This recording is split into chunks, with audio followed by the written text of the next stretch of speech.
Given how the dominant culture has taught modern women to view marriage, is it any surprise that men are frightened to death of it? Listen to this out of the Huffington Post. Why I Question My Marriage Regularly by Melanie Hoagland. I question my marriage all the time. When my husband and I get into a fight because he's so stubborn it pisses me off to the point of throwing things across the room, I ask myself if it's possible for us to peacefully coexist. When I feel disappointed because he doesn't spoil me with presents or capitulate to all my demands, I ask myself if he is really capable of giving me everything that I need. I know that, if push came to shove, I don't need him. Throwing things across the room because he disagrees. Hating him because he doesn't capitulate to your every demand and shower you with gifts. What man would want to endure this insufferable, spoiled, whiny brat for a lifetime of marriage? Suzanne Venker asked men why they're no longer interested in getting married. The answer? Women aren't women anymore. Men are tired, Venker wrote. Tired of being told there's something fundamentally wrong with them. Tired of being told that if women aren't happy, it's men's fault. Radical feminism is teaching women to view men as the enemy, to shame them simply for being men, to pathologize masculine behavior, to immediately view their motives with suspicion.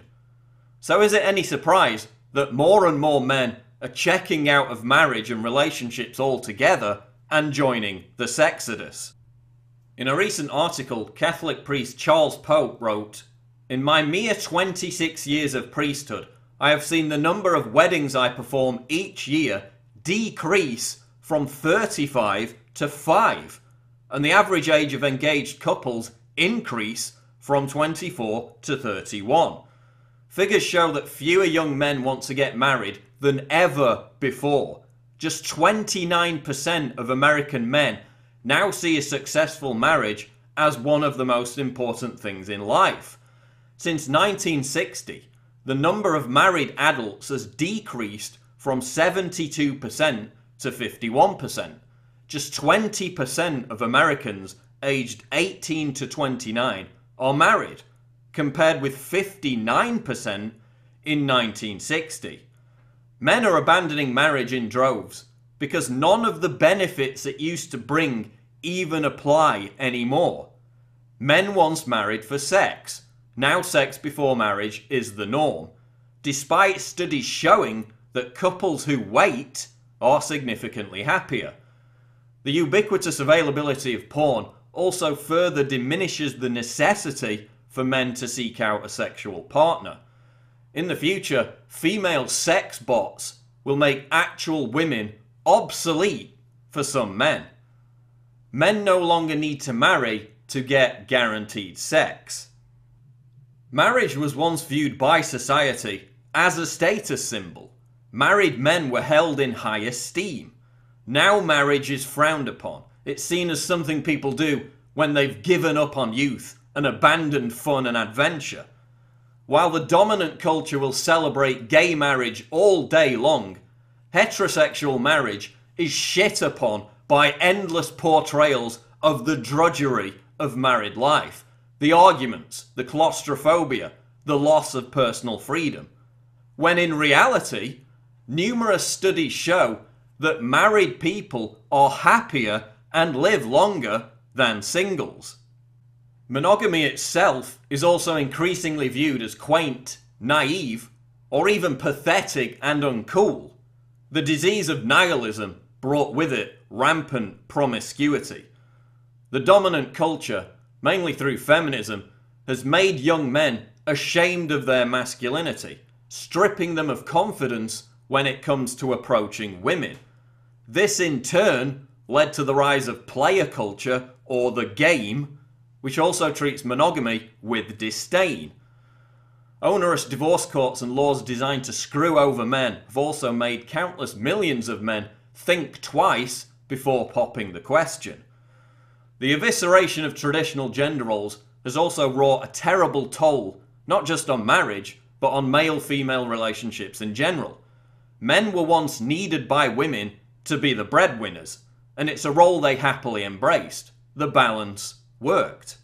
But feminism taught women They needed a man like a fish needs a bicycle.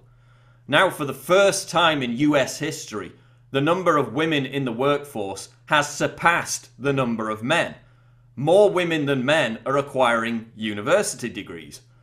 Now, I'm not saying that a woman's place is in the kitchen. She can make whatever choices she likes. But the dominant culture has venerated the career woman while denigrating the stay-at-home mom. A woman who chooses to concentrate on motherhood, arguably the most important task a human could fulfill, is treated as a failure. They've turned housewife into a dirty word, when it should be celebrated on an equal footing with the career woman. And again, the figures show that women in positions of high authority at work are more prone to depression, whereas men in positions of high authority are less depressed than men without that authority. Could it be, and forgive me for committing this outrageous thought crime, that traditional gender roles, the stay-at-home mom, the hard-working husband, result in greater happiness all round? And before all you feminists yell, misogynist, let's look at some more facts. Despite the supposed freedom that women's liberation gave females, study after study shows that women have been getting more depressed every decade since the 70s. Women are more likely to consider suicide than at any time in history. So becoming independent from men, sacrificing families for careers, becoming more promiscuous, has only made women more unhappy. It's resulted in more and more of them sailing past the age of 30 with no children, no husband, alone, desperate, in a tiny apartment full of cats. This is a running theme. The more men and women were tempted to play the field and not commit, the more depressed they became. Studies show that the more sexual partners women have had before marriage, the more likely they are to get divorced. Feminism taught women that being promiscuous like men was liberating, when in reality it only leads to more heartache and more depression. Whether you're a man or a woman, being a total slut isn't going to fill that void of emptiness. The only thing that will is genuinely caring for someone who genuinely cares about you. It's very simple.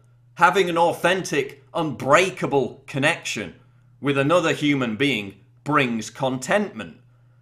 Here's what it comes down to. The state doesn't benefit from happy, secure, married, heterosexual couples who have children. The state doesn't benefit from traditional gender roles. For a start, you can't tax a stay-at-home mom. And you can't indoctrinate a child who has two nurturing, intellectually forceful, emotionally strong parents. That's why there's a financial and sociological motive for the state, and by extension the dominant culture, to shit all over marriage and healthy relationships, while promoting promiscuity and hedonism, producing disparate, lonely people who either bounce around between fleeting, meaningless relationships or merely hop from one bed to the next. And look, I'm not saying that everyone should get married at 18. You've got to be sure. But all the studies show that you're far more likely to obtain happiness in relationships by finding someone you resonate with, being faithful to them, not screwing around with other people, and living an authentic existence. There's no peace of mind in being a player your whole life or being a slut. It's a road to loneliness and depression. Men and women are meant to complement each other. It's our default biological setting. But the dominant culture and third wave feminism has sought to contrive a war of the sexes. Unless both men and women reject this manufactured and incredibly harmful state of affairs, we're only going to become more unhappy and live lonelier, less vibrant, less meaningful lives.